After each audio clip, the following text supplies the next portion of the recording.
Salut à tous, j'espère que vous allez bien, j'espère que vous avez passé de belles fêtes de Noël. Donc je vous retrouve comme prévu, puisque la dernière fois on avait fait la vidéo des plus et des moins pour la Xpeng G6. Je vous avais demandé, et je vous en remercie d'avoir joué le jeu, de mettre toutes vos questions, tout ce qui vous interrogeait un petit peu sur la G6, afin que je puisse y répondre. Donc je vais essayer de répondre à tout le monde, en sachant que j'ai déjà commencé à répondre via les commentaires. En général, j'essaie de répondre à tout le monde. La dernière fois, au niveau des accessoires, les enjoliveurs, j'avais pas réussi à les mettre. Vous avez été nombreux à me demander si je pouvais faire ceci, cela sur la jante pour que ça passe, etc. En l'occurrence, de retirer le moyeu central, sauf qu'il n'y a pas de moyeu central. On ne peut rien faire, j'ai tout essayé, ça ne fonctionne pas. Et donc je pense que les modèles chinois et les modèles européens ne sont pas exactement les mêmes. Sur certains points, en l'occurrence, on l'a vu pour l'extracteur d'air, les catadiopes ne sont pas situés au même endroit. Donc voilà. Donc ça, il faut faire attention quand vous commandez sur AliExpress, en l'occurrence. Il y en a d'autres, mais parce que effectivement, ça ne correspond pas forcément au modèle européen. Et c'est chiant, quoi, parce que si vous ne pouvez pas les retourner, vous essayez un petit peu sur la note. En ce qui concerne les enjoliveurs et l'extracteur, j'ai bien été remboursé. J'ai continué à regarder pour en trouver d'autres parce que j'aurais vraiment voulu les mettre, sauf que j'en trouve pas d'autres. Et même maintenant sur les enjoliveurs, la plupart des annonces que je trouve, c'est marqué livraison indisponible dans votre secteur. À mon avis, je pense qu'ils se sont rendus compte que les modèles qu'ils avaient n'étaient pas compatibles avec les modèles européens, donc ils ont carrément arrêté d'en vendre. Il y en a qui les vendent encore. Mais voilà, donc je surveille et si demain ça sort, je pense que je rachèterai ces accessoires-là. Pour les plus, les moins, la vidéo, j'avais oublié deux points importants. Sur sol gras, vous avez été quelques-uns à me le rappeler et vous avez eu raison, mais j'avais oublié, je l'avais noté, mais j'avais oublié. Sur sol gras, elle a tendance un petit peu à dandiner un petit peu de l'arrière. Encore une fois, ça dépend de votre conduite, ça dépend si vous sollicitez un petit peu trop l'accélérateur. Comme toutes les propulsions, de toute façon, en général, il faut quand même être assez prudent. Mais effectivement, elle réagit différemment d'une Tesla, en l'occurrence, puisque je vais toujours me référer à la Tesla. Et la Tesla, j'avais pas ce comportement-là. Effectivement, c'est des choses à notifier pour les versions propulsion. Encore une fois, ça dépend de votre conduite. Si vous roulez tranquillement, il n'y a pas de raison à ce qu'elle commence à dandiner, que ce soit gras ou pas. Deuxième point, la radio. Alors, la radio, comme vous le voyez, là, le nom est affiché sur certaines stations, mais pas sur d'autres. Donc, en fait, la fonction RDS fonctionne pas très bien. Et puis, vous avez aussi le DAB, c'est-à-dire que vous allez dans vos favoris, et vous avez par exemple RTL sur le DAB. Et bien là, je le mets, et ça me met que le DAB n'est pas disponible actuellement dans ma région. Sauf qu'il l'est jamais. Il l'est jamais. Vous avez été quelques-uns qui ont un propriétaire de G6 à me le stipuler également, mais il ne l'est jamais. Il a marché au tout début, mais il ne fonctionne jamais. Donc certaines radios, tu es obligé de connaître la fréquence pour trouver la radio que tu veux. C'est pas simple. Ça va être des mises à jour. Je n'ai pas de doute par rapport à ça. Mais en attendant, c'est vrai que c'est pas très pratique. Et puis je reviens encore par rapport au gros souci pour moi, c'est la connectivité entre l'application et la voiture, qui des fois se fait difficilement. Et voilà, je compte même plus maintenant ouvrir et fermer ma voiture avec le téléphone parce que ça marche pas. Pour le moment, c'est pas encore au point. Donc j'ai pris la clé, je m'y suis fait. Je reviens un petit peu en arrière, mais bon, j'ai bon espoir que ça va s'arranger. Pour revenir au X-Pilote, on me demande souvent encore si ça marche bien, etc. Effectivement, là, vous mettez un coup de clignotant. Donc, il va regarder s'il y a une disponibilité. Voilà, il se décale. Vous voyez, je me retrouve sur la voie centrale. Et voilà, il n'y a aucun souci. Après, j'ai juste à mettre le coup de clignotant. Il va vérifier également. Et ça fonctionne. Donc, le X-Pilote fonctionne très bien. Quand il fait jour, quand il pleut pas, etc. Quand il pleut, quand il y a du brouillard, surtout quand il y a du brouillard, étant donné que ça fonctionne avec les caméras, il y a quelques petits soucis, il se déconnecte, il se reconnecte, il ralentit un peu, voilà. Mais sinon, de jour, en règle générale, il fonctionne très bien. Donc on va revenir à notre vidéo. Vous me parlez souvent des tarifs. Alors les tarifs, ils sont disponibles sur le site, hein, il n'y a pas de secret. On est à 42 990 € pour la version propulsion classique. Pour la grande autonomie, on est à 4 000 € de plus, donc 46 990 €. Et pour la version performance, on est à 4 000 € de plus, 50 990 €. Voilà. Certains aussi me demandent de façon régulière, est-ce qu'on peut avoir des tarifs, des remises? Alors ça, il faut vous rapprocher de votre concession. Et ensuite, vous voyez avec le commercial si c'est possible d'avoir une remise sur le véhicule. Je ne dis pas que ça ne l'est pas, je ne dis pas que ça l'est. En attendant, parfois, ils font des opérations, comme en l'occurrence le salon de l'auto, où j'avais été, et il y avait des remises. Donc voilà, il y a quelques tarifs comme ça qui sont faits de temps en temps. Attention, on n'est pas chez Tesla où ça baisse de 4 000, ça augmente de 3 000, etc. Voilà, les tarifs restent, on va dire, fixes et classiques. Mais voilà, ce qu'il faut, c'est se retourner vers la concession et puis voir directement avec eux. Ce sera le plus simple. Une personne m'a demandé s'il y avait des barres de toit pour la Xpeng G6. Donc oui, il y a les emplacements pour mettre la barre de toit. Il y a des barres de toit disponibles en accessoires. Ça vaut environ 600 €. Et donc on peut les commander, il n'y a pas de problème. Quels sont les accessoires qui sont fournis? Ça, c'est également quelque chose qu'on me demande fréquemment. Donc les accessoires qui sont fournis, c'est le câble type 2 pour charger sur les bornes qui n'ont pas de câble. Et c'est tout. Il n'y a pas d'autres accessoires. Il peut y avoir les tapis de fournis, mais ils seraient inclus dans un pack confort que des revendeurs mettraient en place et qu'ils intégreraient dans le prix du véhicule. Mais c'est pas systématique.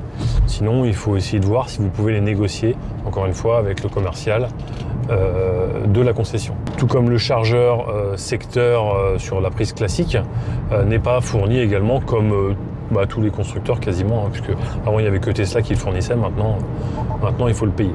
Donc ils ne le fournissent pas également. Donc on m'a également demandé sur les Xpeng comment la Xpeng charge sur un réseau Tesla. Parce qu'il y a des rumeurs comme quoi on serait bridé dans les 100 kg. Donc on va aller voir tout de suite, on va se charger. Là je suis à 42% de batterie. Je ne suis pas à 10% où on a le full power, on va dire. Mais voilà, on va le voir, je pense, assez rapidement si on prend plus de 100 ou pas du tout. Alors là, vous avez les bornes. Ce qu'on va faire, c'est qu'on va essayer de se mettre sur un V4. Parce que la dernière fois, je m'étais branché sur un V4 avec un Xpeng G9 et ça n'avait pas fonctionné. Et donc là, je vais voir déjà si ça fonctionne. Et si ça ne fonctionne pas, on fera comme on avait fait la dernière fois, c'est-à-dire qu'on ira sur un V3, puisque là, vous avez tous les V4 ici, là. Et puis là-bas, vous avez XV3. Je vais regarder, et puis si ça ne marche pas, on ira sur le V3. Alors, on va essayer de le faire en live. Donc déjà, on va prendre le téléphone, on va sur l'appli Tesla, donc trouve un chargeur. Donc là, il me localise, Saint-Saturnin, ok. Donc recharger ici. Donc là, on va aller dehors. Donc là, il vous affiche les tarifs, 41 centimes. Donc on revient à ce qu'on disait la dernière fois lors de la vidéo de la recharge. Là, on est moins cher sur du Ionity ou sur d'autres marques sans forcément un abonnement. Et là, on va choisir le numéro. Alors, on va aller voir dehors. On va se mettre sur le 8B. 8B.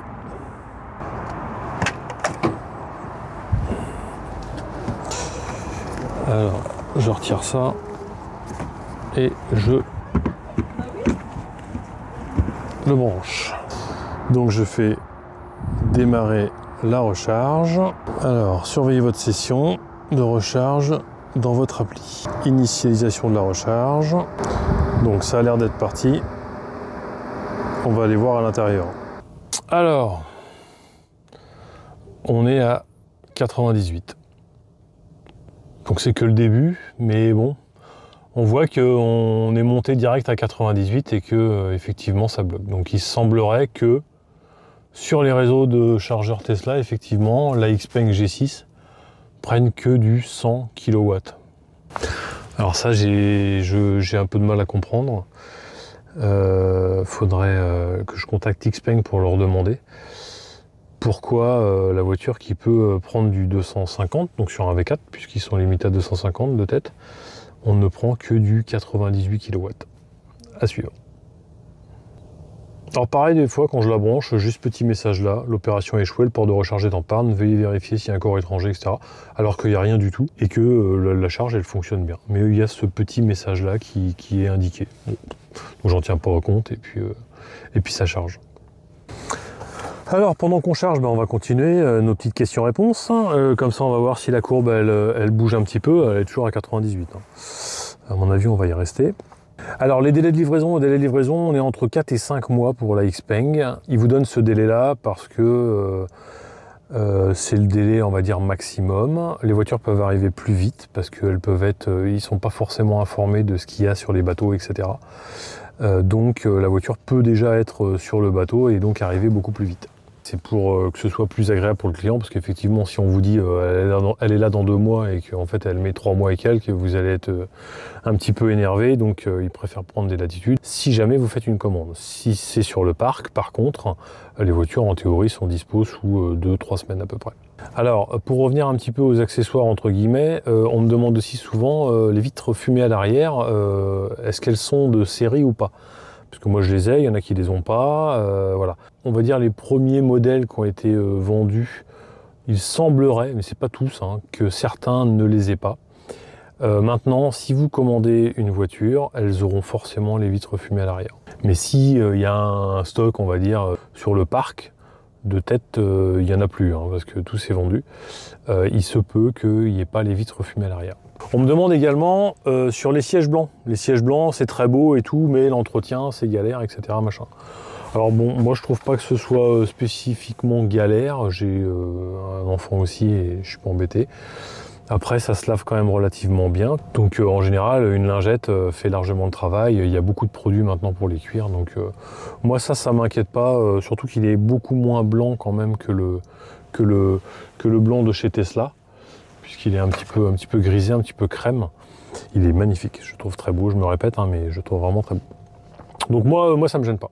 Alors on me pose souvent aussi la question, le coût des entretiens. Alors il y a effectivement un entretien qui est préconisé soit tous les 20 000, soit tous les ans. Selon les années, c'est pas les mêmes tarifs. Je vous explique. En théorie, c'est fait par rapport au coût horaire de la concession. Donc encore une fois, il faut se rapporter à la concession à laquelle vous allez acheter la Xpeng et voir ça avec eux. En règle générale, la première révision est aux alentours de 230 €. Ils font un check un petit peu de différents points, etc. La deuxième année, on va dire, c'est la grosse révision.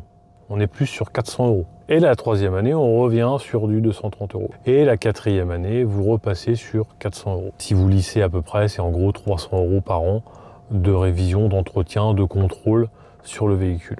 Il y a une petite différence entre les propulsions et les 4 roues motrices, c'est que tous les 4 ans, donc la révision qui arrive au bout de 4 ans, qui est censée être la grosse de 400 €, elle a 100 € de plus. À peu près un peu plus 500 et quelques euros. Voilà, c'est à inclure dans votre chiffrage si vous le souhaitez. Mais effectivement, il y a des contrôles comme chez beaucoup de concessionnaires de véhicules électriques. Hein, parce qu'il n'y a que Tesla au final qui ne préconise pas de révision sur ces véhicules. Mais voilà, Xpeng le fait. Alors les sièges ventilés, oui, ils sont ventilés uniquement à l'avant. Et ils sont ventilés uniquement sur l'assise. Ils ne sont pas ventilés sur cette partie-là. Juste sur l'assise. Moi j'ai pas encore testé étant donné qu'il fait pas chaud, mais c'est ce que la commerciale de chez Xpeng m'a dit. Donc comme je vous l'ai dit, la première année on a une connexion 4G qui est offerte. Ensuite, le coût de la connexion, si vous souhaitez la prendre et ne pas faire un partage de connexion avec votre smartphone, vous coûtera 10 € par mois. Voilà, on m'a demandé également si les poignées se rétractaient quand on roulait, donc oui. Les poignées s'ouvrent lorsque vous arrivez près de la voiture, en théorie. Et dès que vous passez la marche avant ou la marche arrière, elle se rétracte et rentre dans la carrosserie. Là-dessus, il n'y a pas de souci. Donc l'éclairage au niveau des phares. Donc vous avez la possibilité d'avoir le code phare automatique. Ça, je l'ai eu sur X voitures. Ça a toujours été un peu galère. Des fois, ça marche bien. Des fois, tu te prends plein d'appels de phare dans la tronche. Donc au final, tu le vires et tu le fais à l'ancienne. Donc là, la Xpeng, c'est un peu pareil. Moi je le mets plus. Et puis au niveau de l'éclairage en lui-même classique, je trouve que la voiture elle éclaire très bien.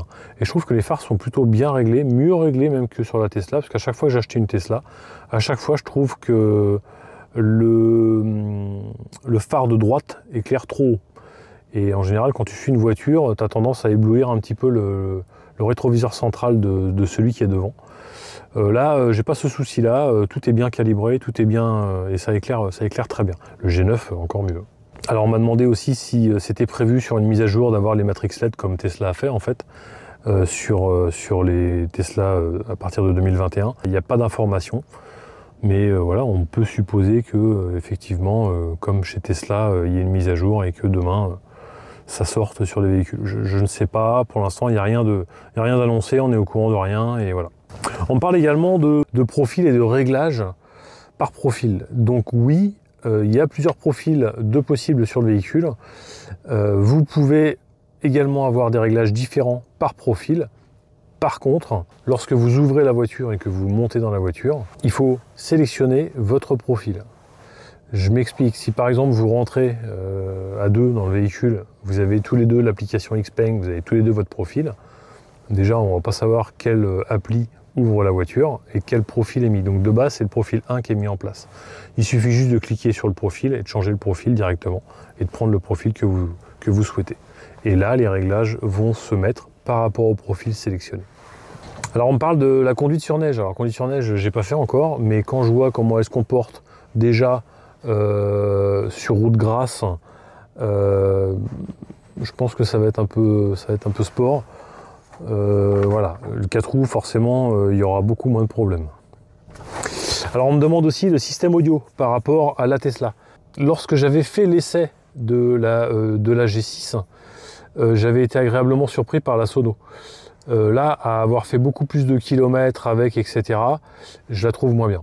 Je la trouve moins bien que la sono premium de Tesla, pas la Model 3 classique, voilà. Je la trouve moins bien, surtout en l'occurrence au niveau des basses. Il y a un caisson de basse dans le coffre, mais j'ai beau le mettre à fond, etc. Je trouve qu'il y a moins de basses et c'est ce qui soutient un petit peu la musique. Et je trouve que c'est un peu moins bon quand même que dans la Tesla. La disponibilité des pièces, parce que vous avez peur de casser des pièces, avoir un accident, avoir un rétro, un pare-brise, des choses comme ça. Donc ce qu'il faut savoir, c'est que les revendeurs Xpeng, pour avoir le droit de revendre des Xpeng, ont l'obligation d'avoir un certain nombre de stocks de pièces disponibles déjà dans leurs locaux. Si jamais la pièce n'est pas disponible dans leurs locaux, ne fait pas partie de cette fameuse liste, ils ont un stock à Amsterdam qui est le stock Europe. Donc là, il y a beaucoup plus de stock et voilà, il suffit de 3-4 jours pour avoir les pièces en direct d'Amsterdam. Si effectivement les pièces ne sont pas sur le stock d'Amsterdam, il faut effectivement les faire venir de Chine comme 98% des véhicules que vous allez acheter, sauf les véhicules français bien sûr. Après, je dis pas que c'est forcément mieux, parce que j'ai un ami qui a une Clio, il a eu un accident, la voiture elle est restée immobilisée 1 an. 1 an pour pièce. Donc je vois déjà certains venir, ouais attends, il faut que ça vienne de Chine, ça met du temps et tout. Voilà. J'avais eu un accident aussi avec la Tesla, un sanglier qui m'était rentré dedans. Pareil, il a fallu attendre 2 mois et quelques, entre la disponibilité du carrossier et la disponibilité des pièces, il a fallu attendre un certain nombre de temps. Donc ne tirez pas à boulet rouge sur Xpeng, ils ont mis des choses en place, ce qui est plutôt pas mal. Et voilà, donc comme partout, il y a de l'attente, il y a du dispo, il y a du pas dispo, etc. On me demande également comment se passe une charge à la maison. Bon, écoute, elle se passe très bien. Moi, j'ai un chargeur Tesla à la maison. L'avantage de ce petit chargeur-là, c'est que j'ai pas besoin de venir appuyer sur l'écran ici pour dire arrêter le chargement. J'ai juste à appuyer sur le petit bouton du chargeur et ça coupe la charge. Et je peux le retirer directement et le ranger. Ça fait 18 minutes que je suis là, voilà, 18 minutes. Et on est toujours à 98, donc effectivement, on est bloqué à quasiment 100 kW de charge sur les réseaux Tesla. Donc ça, je suis un peu déçu. Il faudrait voir si ça peut pas s'arranger parce que effectivement, par rapport à la vidéo que j'avais faite de charge, où un coup c'était du Fastned, un coup c'était du Unity, un coup c'était du machin bidule, et ben j'aurais pu me dire, bah tiens, aujourd'hui j'ai 1000 bornes à faire, je vais m'arrêter que dans les centres Tesla où j'avais l'habitude de m'arrêter. Et ben j'ai envie de dire, c'est pas valable en fait, c'est pas intéressant, à part que tu as de la disponibilité parce que tu as beaucoup de chargeurs, mais en fait la charge techniquement elle avance pas quoi. Là où tu peux mettre du 280 normalement ou un bon 250, là on est à 100, donc il n'y a pas vraiment d'intérêt, sauf si tu veux manger à côté, choses comme ça quoi. Donc voilà, j'espère avoir répondu à l'intégralité de vos questions que vous m'avez posées. Si vous en avez d'autres, mettez-les en commentaire et puis j'essaierai d'y répondre en direct dans les commentaires. Lisez les commentaires, hein, il y a des avis intéressants. On refera une vidéo également pour ceux qui ont joué le jeu également, c'est-à-dire que ceux qui ont acheté des G6, leur expérience. Il y en a qui m'ont envoyé des mails perso, comme je l'avais demandé sur cette adresse-là. Donc si vous n'avez pas participé, vous pouvez toujours participer. Ceux qui ont acheté des G6, savoir ce que vous aviez avant comme véhicule, pourquoi vous êtes parti sur un G6. N'hésitez pas à m'envoyer un mail à cette adresse-là et puis on fera une vidéo par rapport à vos expériences. Donc voilà, j'espère que la vidéo vous a plu. Si elle vous a apporté des choses, n'hésitez pas à la liker, à la commenter également. C'est toujours intéressant, c'est toujours sympa de discuter avec vous. Et puis on se retrouve pour une prochaine vidéo. Vous pouvez aussi manger pendant la recharge. J'ai récupéré mes petites tables que j'avais dans la Tesla. Elles se posent parfaitement sur la coudoir et sur la coudoir centrale. Et comme ça, vous pouvez regarder votre petite vidéo tranquillement.